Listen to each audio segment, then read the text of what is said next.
Cordial saludo a todos nuestros compañeros. Hoy les hablaremos sobre colémbolos. Este seminario está a cargo de Cintia Salcedo, Luis Almanza, Juli Beltrán, Tania de la Osa, Yara Hernández y Yuledis Tovar. El paper elegido se titula Variables físicas, químicas y biológicas del suelo sobre las poblaciones de colémbolos en Costa Rica. Este estudio fue realizado por César Guilén, Felipe Soto Adames, Mónica Springer. Estos organismos pertenecen al reino Animalia, filo Artrópoda, subfilo Hexápoda, clase Entognata, subclase Colémbola y orden Colémbola. Dentro de la morfología de estos organismos se conocen estructuras como cuerno anal, apertura genital, fúrcula, que son apéndices que le permiten saltar, tubo ventral, un tenáculo, garras, ojos, antenas y órganos postantenas.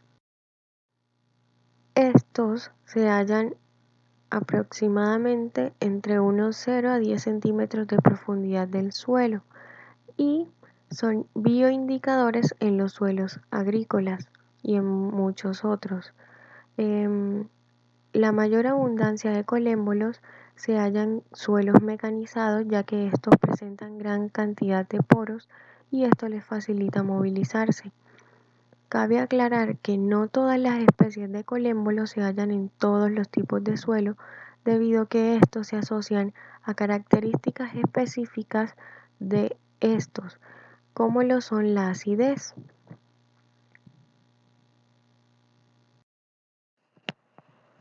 Materiales y métodos. El estudio se realizó en el Parque Nacional Tapantí, Cartago, en Costa Rica, durante enero de 2003 hasta marzo de 2004. Para eso se usaron 3 ecosistemas.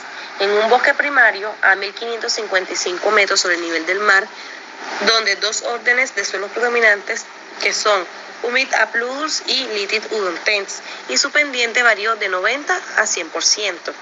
En un bosque secundario ubicado alrededor de la entrada del parque en el sector Tapantí, a 1236 metros sobre el nivel del mar. El suelo predominante fue Litit Udoltens y la pendiente varió de 80 a 90%. El tercer sitio estaba compuesto por un cafetal de poca sombra, ubicado a 2 kilómetros al oeste de la entrada del parque, a 1238 metros sobre el nivel del mar, con una pendiente menor al 10%.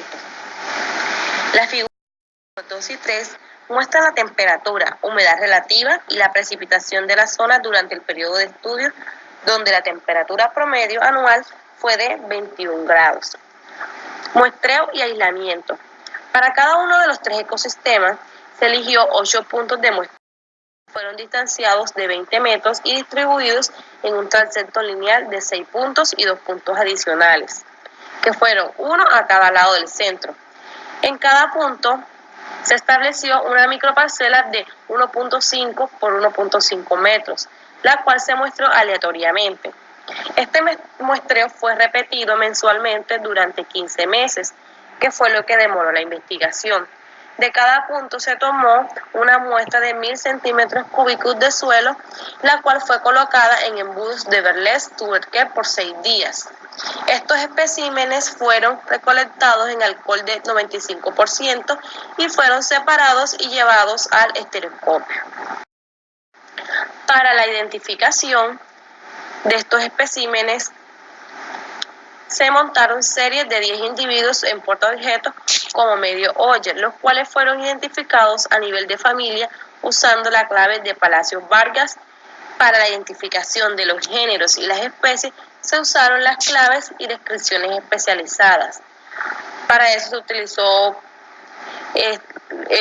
la clave de colémbolos de Norte de América, la clave de las especies del género Lepidopsilus en las Américas, y la revisión del género Dicranocentrus y la clave de los miembros americanos del género Troglopedetes, así como otras literaturas que fueron especializadas, pero además de esto se contó con el doctor Felipe Soto Adames de la Universidad de Vermont, Estados Unidos, que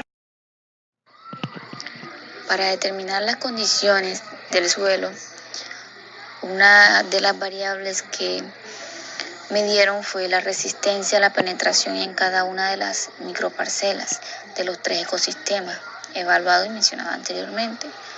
Esto lo realizaron trimestralmente utilizando un potenciómetro tipo Chatillon, como se observa en la imagen. Asimismo, observaron la temperatura del suelo con un termómetro de suelo. Simultáneamente al muestreo de colémbolos, en cada sitio tomaron muestras para determinar el porcentaje de humedad, el porcentaje de materia orgánica y biomasa microbiana, asimismo el pH del suelo. Para cada una de estas variables, ellos utilizaron metodologías diferentes.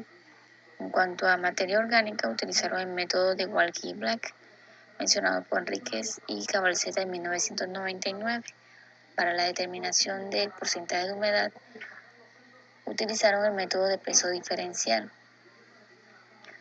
Para la biomasa microbiana del suelo, ellos lo determinaron mediante el método de fumigación y extracción. Finalmente, el pH fue determinado en agua usando el potenciómetro.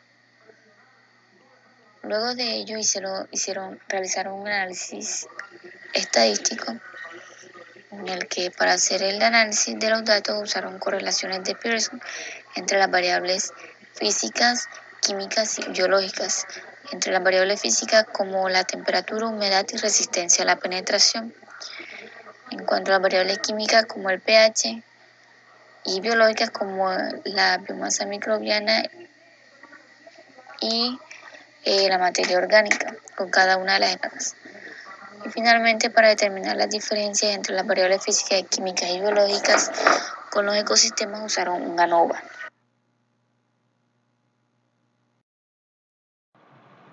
Resultados. Resistencia a la penetración.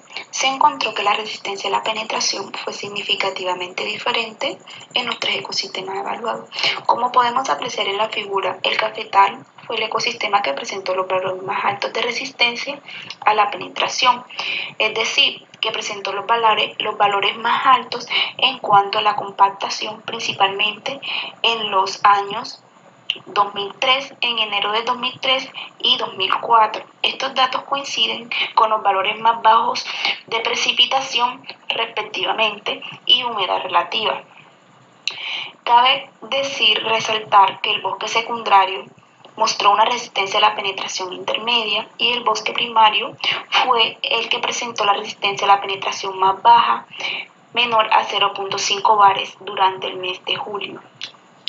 En cuanto a la temperatura, en esta variable se encuentra que la temperatura del suelo en los 3 ecosistemas fue más diferente, es decir, como se aprecia en la imagen, el bosque primario fue el ecosistema que presentó las temperaturas más bajas de los 3 ecosistemas, con valores menor a 15 grados centígrados, mientras que en el cafetal se observa que la temperatura fluctúa alrededor de los 20 grados centígrados y finalmente en el bosque secundario la temperatura fue entre 15 y 20 grados centígrados con una ligera disminución en diciembre. De las variables físicas evaluadas, se encontró una correlación negativa con la temperatura, en donde los valores bajos favorecieron la diversidad y la abundancia de estos colémbolos. En cuanto a este tercer resultado, el pH que corresponde al pH del suelo, el pH fue diferente en los 3 ecosistemas evaluados. Se encontró que de los 3 ecosistemas evaluados, el bosque primario, como se aprecia en esa siguiente imagen, fue el primero que presentó los valores de pH más bajos. En el mes de julio de 2003. Fue en el mes donde el pH aquí reportó los valores más bajos de los 3 ecosistemas, ¿sí? Con un pH de 3.5 en el bosque primario.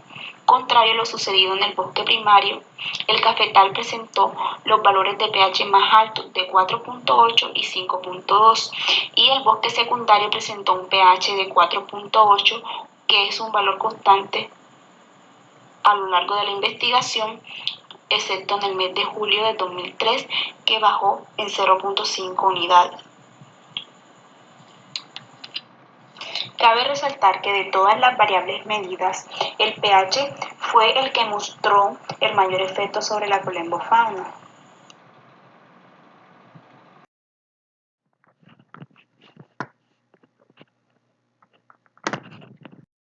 Observamos que el bosque primario fue el que presentó los contenidos de biomasa. Discusión. Se tuvieron en cuenta factores que influyeron en la diversidad. El primer factor es la resistencia a la penetración en el cafetal. El segundo factor es la temperatura. La baja temperatura del suelo es un factor que influye de forma positiva sobre las poblaciones de colémbolo. El autor Ubarot indica que la temperatura es uno de los principales agentes ambientales que determina la actividad de la biota del suelo. En zonas templadas, las bajas temperaturas pueden afectar considerablemente las poblaciones de algunos colémbolos. El tercer factor es el pH, el cual influyó considerablemente en algunas especies de colémbolos. Los autores Harvard, Strallen, Hennerham, entre otros, mencionan que el pH ejerce una barrera selectiva en muchas especies de colémbolos. Se encontraron especies como Entomouria sp, Seira sp, Lepidolcitus sp, Stintodira sp y Arlominsia oculata. Estas especies reaccionan positivamente a las condiciones de baja acidez, por lo tanto son utilizadas como indicador del pH del suelo. Se encontró la especie Dicranocentrus marias, la cual presenta una correlación positiva con un pH alto del suelo. Esta especie se encontró en mayor abundancia en el cafetal. En el bosque secundario se encontró un bajo contenido de materia orgánica. Esto se debe a una erosión constante unida a una capa orgánica pequeña.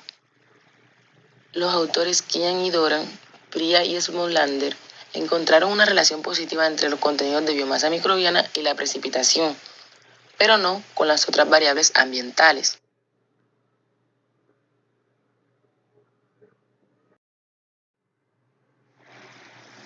El autor Kichao, entre otros, indican que no existe un criterio establecido que defina algún patrón de comportamiento claro entre las variables estudiadas y la biomasa microbiana. Como conclusión, las variables físicas, químicas y biológicas ayudaron a explicar el comportamiento y la estructura de las comunidades de colémbolos en los diferentes ecosistemas, y que estos pueden ser utilizados como bioindicadores. Muchas gracias por su atención.